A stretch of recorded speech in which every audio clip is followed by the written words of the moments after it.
And back here on Nydiesels.com. A few minutes ago, we showed you that what happened here was a very poor clutch installation. Everything about this job went wrong. A customer took his truck to a shop, pretty big shop, been around a long time, said, hey, my clutch is gone, need to put a clutch in. Okay, so what ends up happening, he's driving it, puts a couple thousand miles on it, starts hearing a bad squealing. Well, it's the throwout bearing. Why is it the throwout bearing? Well, there's supposed to be a retainer clip that goes on here. Let me show you what's going on here. There's supposed to be a retainer clip that goes on here. Without that clip, this will dance around on it. It'll come off, okay? So now, I want to show you something. This throwout bearing is not a constant ride bearing, okay? It's a clutch release bearing, okay? Which means it's only moving when it's engaged, all right, for the most part. Now, as you can see, the color is like a copper color. Well, why is that? That's because this came off of here and it was pulled out, constantly riding against the fingers on the pressure plate, okay, which I'll show you that. So now, as you can see here, you can see on the edges where that was riding, okay? Now, why is this such a bad clutch job? The guy that did this should turn his tools in and, I don't know what he should do. Go make fried dough or something at the carnival. But the bell housing bolts were all loose, they were finger tight, literally. Neil was taking them out with his fingers. The clutch bolts, we found them in the door pocket of the cab, okay? And so there's a lot of issues here. We're going to take this whole thing apart, make sure there's not more problems. But to further this, this all could have been avoided had things been done correctly. Oh, and the whole column, or the cover that your cups go into and stuff, the transmission, where the shifter comes up through, there's no screws, that was all missing. All right, so we're going to pull this off of here for a second. Okay, and what do you see? Collar that goes over this input shaft, 3 bolts. You can see that bolt. You can get a good angle. It's ground down, okay? It's ground. Well, that's obvious what that's from. That's from the fork. This right here, cutting into that bolt, because it wasn't on here like this, working like this, like it should have been. But that's staying in place. Clip is missing. The guy that worked on this never put the clip in. So you get this. Okay? This fork wasn't even on the ball. Just dancing around in here like this. Constantly just doing whatever it wanted to do. And cut that bolt down. Now this bearing is gone. Okay? Like I said, it's not a constant ride bearing. Okay? It's not enough grease in it to do that. It's not made to do that. Okay? It's not like a roller bearing, okay? It's destroyed. So, before you take your truck to another shop and get yourself into a situation like this, call me, 607-423-7729. We'll get you done, and we'll get you done right.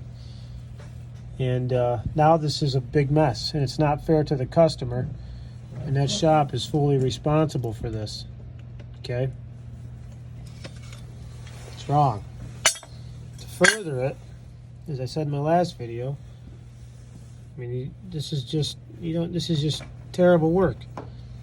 Clutch debris everywhere, didn't clean the bell housing out from the old clutch being, disintegrated. This collar is bad because it's grooved. It's grooved in here. It's grooved from that bearing going bad, okay? So now we got to change this piece. We got to somehow get this destroyed bolt out of here. We got to change this collar.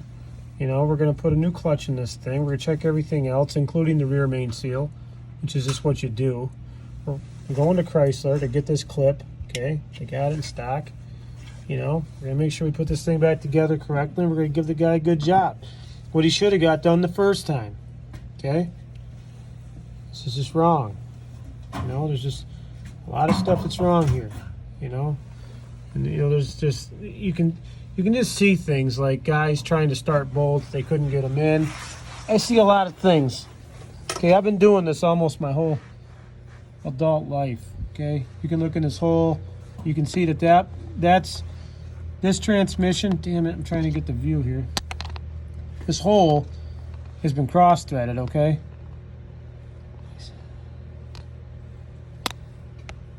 I'm trying to get in there you go. See the metal. Okay, that's cross-threaded, okay? So we have to recut these. They're all like that, okay? That one just, it doesn't matter. We're gonna have to recut those, you know? So, and as I said in my last video, yeah, all these bolts up here are missing. That thing, you could pick it up with your hand, the plastic piece up there. But as I was saying, you go buy a truck from somebody else, dude, chances are there's probably gonna be something wrong with it. You buy a truck from us, you know what's gonna be right. Nydiesels.com. We're definitely gonna take this apart. And if I find something there, we'll shoot another video for you. But guys, I know a lot of guys are going to be mad at me. You guys think you're mechanics. You guys are not mechanics. You don't know how things work. You guys are parts changers. And you don't even know how to put parts together correctly. You know, if you don't understand how something works in every part and its intricate meaning in what it does in the process of what it's involved in, stay away from it. You know? Get off YouTube. Stop watching these clowns on YouTube doing these do-it-yourself videos, okay? And take it to a shop with somebody that knows what they're doing, all right?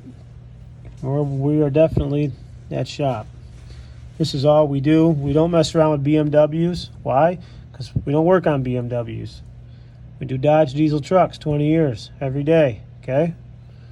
And if this customer would have came to us, he wouldn't have this situation. Okay?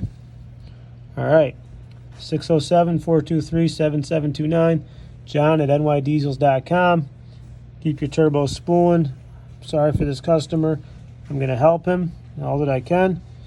And listen, you don't know. This all goes back to my other videos. I got 1,000 videos on YouTube. You don't know what's in your truck. Okay? Just because it runs and drives doesn't mean it's okay. All right? You can't see this when you're driving it, when the tranny's in, when you go to buy it. You can't see any of that, okay? So before you go out and mess around and spend your money on stuff, you can't see the wear there. You can't see that, you know, things aren't right inside internal components. Yeah, you can see a tire is bad, but you can't see, you know, inside of different parts, intricate working parts of the drive line. You can't. You don't know.